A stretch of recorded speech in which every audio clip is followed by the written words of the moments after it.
Question number 43 है ये।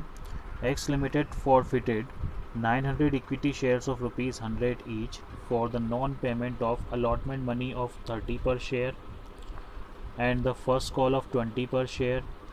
Second and final call of 25 per share has not been made. The forfeited shares were reissued for rupees 90 per share, 75 paid up. Generalize the above. X limited ने 900 equity shares जो 100 रुपये का एक था वो forfeit किया है क्योंकि अलॉटमेंट का अमाउंट 30 रुपये नहीं आया था। फर्स्ट कॉल 20 रुपये नहीं आया था। सेकंड कॉल 25 का था लेकिन अभी तक हुआ ही नहीं है, मेड ही नहीं हुआ है वो, तो नहीं आने का तो सवाल ही नहीं उठता, अभी तक मेड ही नहीं हुआ है, कंपनी ने बुलवाया ही नहीं गया है। इट मीन्स कि कंपनी ने उसको कॉल ही नहीं किया है अभी तक। और ये वाले शेयर फॉरफिट हुए हैं, फॉरफिट किए हुए शेयर्स री इशू हुए हैं 90 रुपीज़ में, 90 रुपीज़ में, जिसमें से 75 पेड अप थे ऊपर, 75 इसमें बुलवाए गए थे, जिसमें से 90 शेयर ज़्यादा 90 रुपीज़ के अकॉर्डिंग अमाउंट आया है, मतलब अमाउंट ज़्यादा आ गया है यहाँ पर। तो ये शेयर री issue of share set premium होगा। 75 मंगवाए थे जिसमें से 90 में बिके हैं, वो 75 अपने रिसीव हुए थे तो जब्त कर लिए थे, उसको दोबारा जब बेचा है तो 90 रुपीज़ में बेचा है, तो 15 रुपये एक शेयर के ऊपर ज़्यादा आए हैं। इट मीन्स प्रीमियम पर री इशू हुए हों। इन अमाउंट्स को जनरलाइज करना है।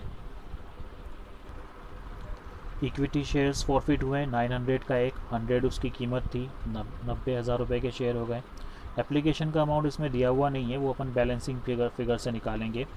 अलॉटमेंट जो है यहाँ पर है वो 30 रुपये का है।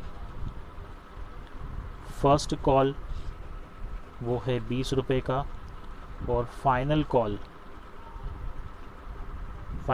है 25 रुपीज़ का। नॉट कॉल्ड, अभी तक ये कॉल्ड ही नहीं हुआ है। अब देखो 100 रुपये का शेयर है तो कितना आना चाहिए, 50 तो ये होगा, 75 ये होगा, तो बैलेंसिंग फिगर में 25 रुपीज़ एप्लीकेशन का अमाउंट होगा। उसने ये अमाउंट दे दिया है, पहले अपन मल्टीप्लाई कर लेते हैं 900 से तीनों को। इन तीनों को जब मल्टीप्लाई करेंगे तो अमाउंट आएगा 9 2 ज़ा 18, 18,000, 9 3 ज़ा 27, 27,000, और इसका आएगा 25 इंटू 9, 22500। इसमें उन्होंने ये अमाउंट दे दिया, ये नहीं दिया, ये नहीं दिया, तो उसके शेयर फॉरफिट होंगे। फॉरफीचर की एंट्री आएगी। अब फॉरफीचर की एंट्री होगी, first entry share capital, equity share capital account debit to, जो कॉल उसने नहीं दिए हैं वो लिखेंगे हम, equity share allotment account to equity share first call account, final call तो हुआ ही नहीं है, to equity share forfeited account. अब यहाँ अमाउंट देखते हैं कैसे कैसे आएगी।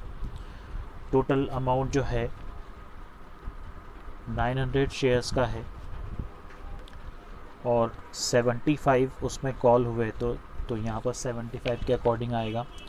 इतने बुलवाए गए थे 67,500, जिसमें से उसने अलॉटमेंट का 27,000 नहीं दिया, फर्स्ट कॉल का 18,000 नहीं दिया, बाकी का यहाँ जो अमाउंट आ जाएगा 67,500 में से दोनों को माइनस करें, 27,000 माइनस होगा, देन 18,000 माइनस होगा, तो राउंड फिगर में यही वाला एप्लीकेशन का अमाउंट 22,500 जो उसने पेड कर दिया था वो फॉरफिट हो जाएगा। इसका नरेशन लिखेंगे, बीइंग 900 शेयर्स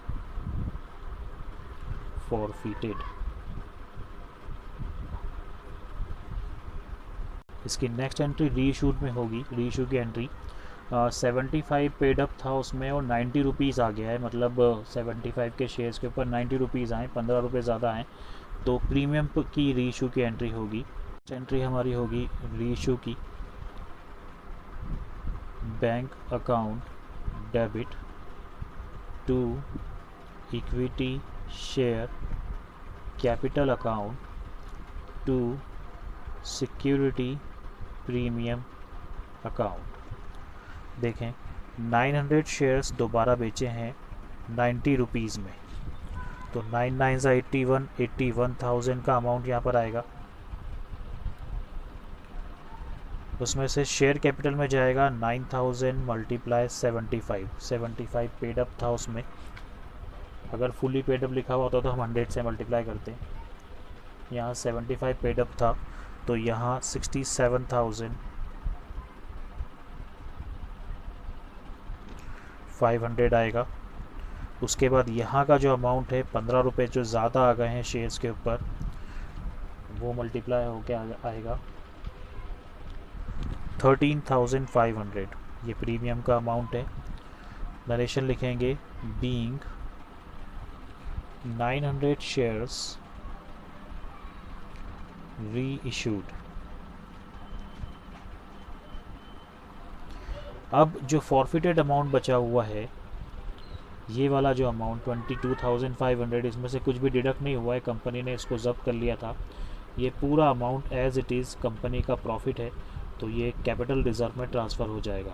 इसकी एंट्री होगी last entry, third entry, share forfeited account debit to capital reserve account. 22,500 पूरा ये कैपिटल रिजर्व में ट्रांसफ़र हो जाएगा। नरेशन लिखेंगे बीइंग फॉरफिटेड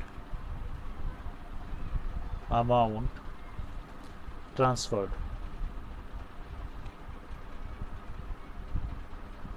ये हो गया पूरा क्वेश्चन कंप्लीट।